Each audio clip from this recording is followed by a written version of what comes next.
আসসালামু আলাইকুম। আজকে আমি রান্না করব করলা দিয়ে গোল আলু আর সাথে থাকবে টমেটো ভাজি।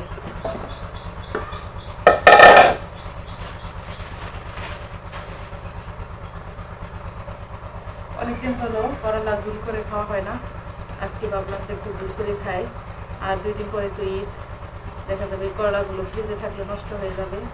আর এনে বাবা শুধু বড়টা খায়, যার জন্য সে সব সময় করলা আনে, করলা ছাড়া চলে না।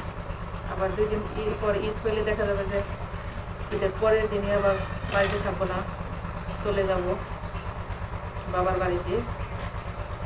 আর এই জন্য একটু বেশি করে রান্না করে শেষ করে ফেলি। আর করলার তরকারি আমি আর আমার হাজব্যান্ড দুজনই খুব বেশি পছন্দ করি। ভর্তা এখন আমার খেতে খেতে ভালো লাগে না, ডেলি বলে করলার ভর্তা বানাও।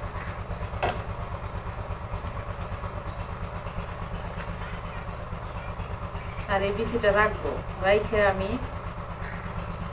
টবের মধ্যে ফেলাম, তারপরে এখান থেকে গাছ হলে কিন্তু করলা খাওয়া যাবে।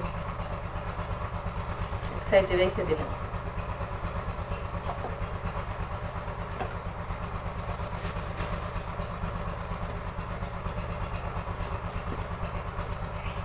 পোকা দেখতে একবার ভালো, ভিতরে পোকায় বড় যায়।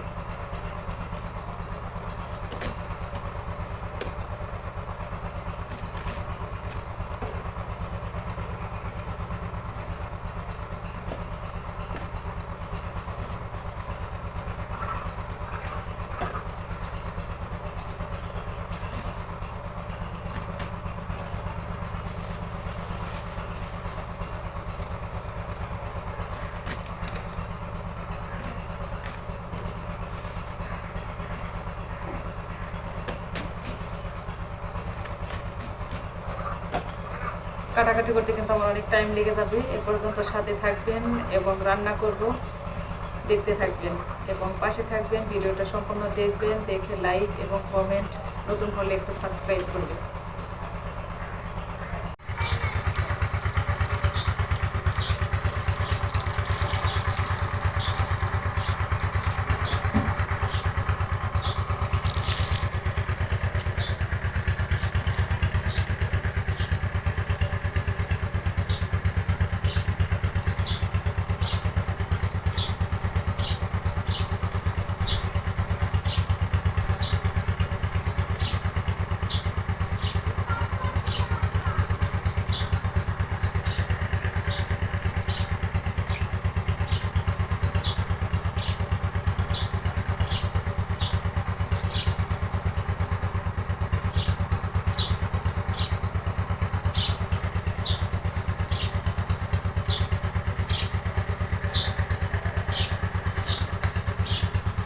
গন্ধ লাগবো না, যে রোদ উঠছে বিছানা চাদর শুকাই। কাটাকাটি শেষ দেয়া আসলাম রান্না করতে। রান্না প্রায় শেষের দিকে। টমেটো, পাকা টমেটো একদম পাকা গলে গেছে, ভাজি করছি।